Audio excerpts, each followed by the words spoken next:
It'll clean it up when you take it down. That's why I made it somewhat clean. Big. Oh, it was a huge Yeah, they get so pile, much yeah. crisper when you. Yeah, they do. when you Yeah, the size. pixels. Got that thing up and running, Bruce? Yep. Okay. Wave your hands, Reese. We got 10 seconds. 8 here. seconds. Yep. 4, Reese? 2. All right. Want to call the meeting to order? We can pledge of allegiance. I pledge allegiance to the flag of the United States of America and to the republic for which it stands, one nation, under God, indivisible, with liberty and justice for all. Would anybody like to offer an invocation? While we're still here? No. Okay.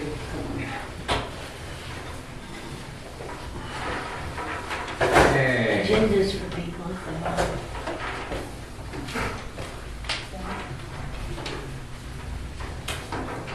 I can't see a thing. I can't see much. Roll call. Risa Briggs, Here. Jane Germán, Here. Bob Russell here, Ken Little, George Kuntz, Here. Steve Rhodes.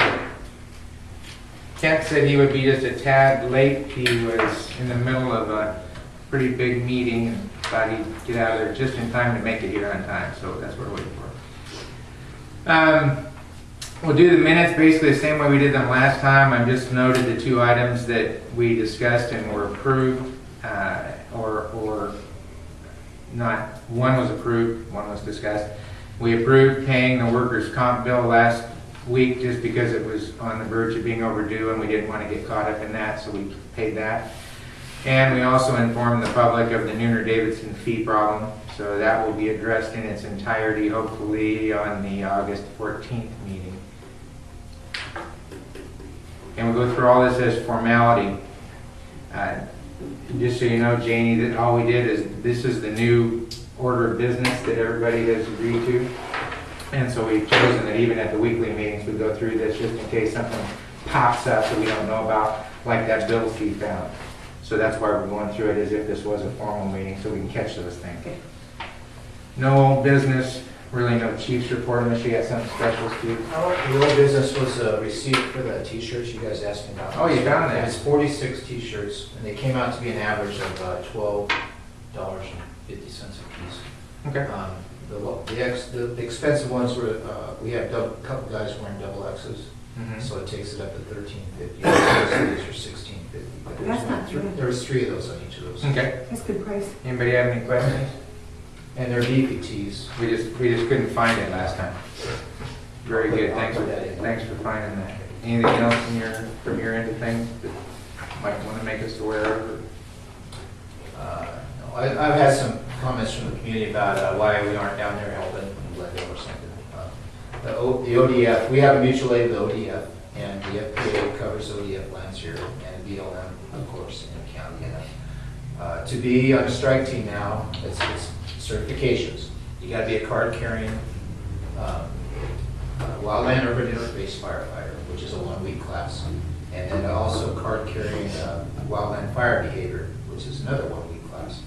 And so the Douglas County Fire Chiefs, volunteers, and paid have decided not to participate in that program to get. I don't have volunteers that are going to go down there and sit there 2 weeks for classes, and they require a commitment of 5 days if you get assigned to a call like that, and that's kind of out of line for us as volunteers. I will say that mutual aid wise, anything that happens along the front of the Callahans here from Winston, us and through Douglas 2s, we will go on as mutual automatic aids. Okay. Steve, if somebody here wanted to go and get certified, they can. In fact, the FPA runs classes down there. When they're in a tremendous backlog getting all their paid guys trained, but they have made opportunities for 1 or 2 people in each class to go in. So we do have a couple people, and as time goes by, maybe over the winter they'll be able to catch up for next year or something. Does it have a cost?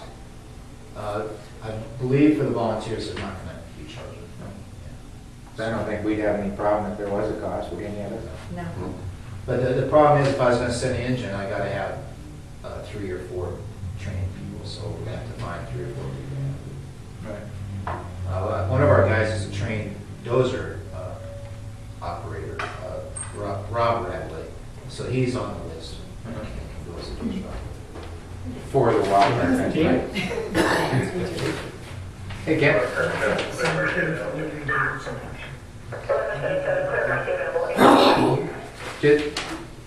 Just in time, Ken. Wonderful. Got any treasurer's report stuff? No. Okay. Any bills we need to pay anybody knows about? We're good till next. We're good till next meeting, good. Anybody have any suggestions for new boy, that didn't come out at all. Anybody have any suggestions for new business? I do. I just want to say that I've served as a member of the board since January. I've seen it change over 3 times in the board. Personalities tend to get in the way of every board that I've seen through that period, and on other boards too. This board's no different.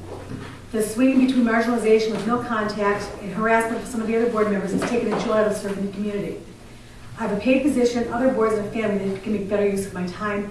Therefore, I resign from the board effective immediately. I have another meeting I have to attend. And I want to thank the public for their support and for the faith they've shown in me. Sorry to see that. We're swamped. And then, you know, when I hear that there's a possibility or probability these meetings may not continue, that they may continue weekly, I just can't do it. Not with working in my other boards. We appreciate the honesty of that. So, thank you. I'd like to say thank you for serving on it. Yes, thank you, Janie. Thank you. I wish you could stay. Me too. Luke being a valuable member. I will, when I can, when I don't have meetings, I'll be in here to participate as part of the public. Thank you.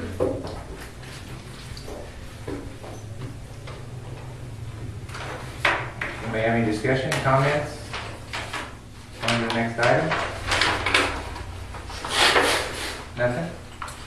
Communications, we got anything in the way of letters, etc.? Just workman's comp and routine stuff we're handling that. Okay, now we're down to the nitty gritties. This is why we're here, bylaws. Just for the audience to know, we basically have a completed set of board bylaws. This is the final draft, if you will. It should be good enough to go for our double reading process. So it will be read the first time at the August 14th meeting, and then it can be read the second time at the September meeting and voted on, and any changes in between. If the folks in, yes ma'am? Go ahead and finish. I was just going to add, one of the reasons the pages are not numbered is because when they are finalized with the rest of Steve's stuff, then it'll start going one of, Okay. because everything has to be numbered and dated. Gotcha. What this document is here, this is the board bylaws for the district, and then we will add Steve's basically rules and regulations of the fire department to this document, and that will complete the document. So if you folks out there would like, I can read this and let you know exactly how it's written, or we can just proceed and go to the August 14th meeting and have the reading at that time. I'm putting that out there. It's up to you guys. Show of hands. Do you want me to read it real quick? Nobody? Okay. I just like to make a few comments on this if I can while we're going through this. So just because we're all here. The corporation issue is still a big question, and I think that we have to decide whether or not we want to pursue incorporating. In effect, incorporating, I talked to 3 different attorneys, all of them said the exact same thing. It's a liability thing. That's the only reason you do it. Mm-hmm. So if we want to indemnify not only ourselves but different aspects of this district, then we need to incorporate. And the indemnification clause in these bylaws does not indemnify us in Oregon unless we're incorporated. I haven't put that in yet because we haven't Well, decided. Yeah, but there will be a good clause to have if we are incorporated. Right, there is one, it's just waiting. And as best as we've been able to find out is there was a time when this district applied for incorporation, but it never followed through. They applied twice. They applied twice. Yeah. Okay. And so that's just something that we've got to decide between now and when we basically have the double reading for this bylaw and make it official. Just offering that out there. The next thing was, we've had multiple conversations regarding the fiscal year, whether to have it as it currently is, July 1st through June 30th, or to change it to November 1st through October 31st, which aligns with the tax revenue year. So it seems just from at first blush that it would be easier if it was the tax year, because then we wouldn't have that long overlap and we wouldn't have to maintain that carry slush fund. Everything would just happen as the tax revenue is released. Have you talked to your accountant or asked any? Oops. Yeah, We aren't talking to the accountant for advice right at the moment. well, But that is what needs to happen. yeah. Yeah. But that's why I say at first blush, it just seems very simple to have it the tax revenue year versus the quote-unquote business fiscal year. So that's something else, yes, sir. Have you inquired with some of the other departments that are all volunteer and see, do they do the same thing, or what do they do? Well, the ones that I could find that were based on tax revenue was about 50-50. So it's not a wrong thing, it's just No, not probably at all. a Not at choice. all. It's a bookkeeping thing. If you choose to do the business fiscal year, when it was explained to me by OFDDA at the Fire District Director's office, is that most people are very used to businesses having this type of fiscal year. And so your quarterlies and all those things are just kind of normal. And so it's just an easy thing to do for them. And the folks that did it on the tax revenue year, they mostly were districts that had really small tax revenue. I mean, they were like our size or smaller that did do it on the tax revenue year. The ones that were like 2 and 3 station volunteer tax stations or departments, they did it on the fiscal year of the business. So, yeah. Well, I would suggest that we go with the tax revenue year versus fiscal year, only because it's easier. And does someone want to nail that down, or do we need to talk to someone else, or just vote on it in August? Well, I think Bruce made the best comment, is it would be nice to be able to discuss it with whoever's doing our accounting and find out, you know, and right now that's somewhat of a tenuous position, so, Yeah, I don't think we can do it with Nooner Davidson, yeah. so. I got a question. On the quarterlies, is it going to affect how the quarterlies are going to be done as compared to having it from July to June 30th? Or is it still we still have to run the same kind of a quarterly? The tax revenue monies are still released exactly the same.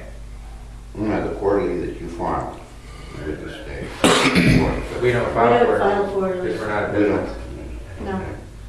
But if we incorporate, we will have to file. Not like that, no, you won't. No, Not from what I've been told. I was always on the other side of the fence. I know, so was I. Yeah, no. Now, this, as best I can, I have a good friend of mine that's a CPA. I'd be happy to ask him what his opinion is. Yeah, But from what I've seen, all this eliminates is the $15,000 carryover account. Right. That's really all this eliminates. Yeah. Everything else is exactly the same.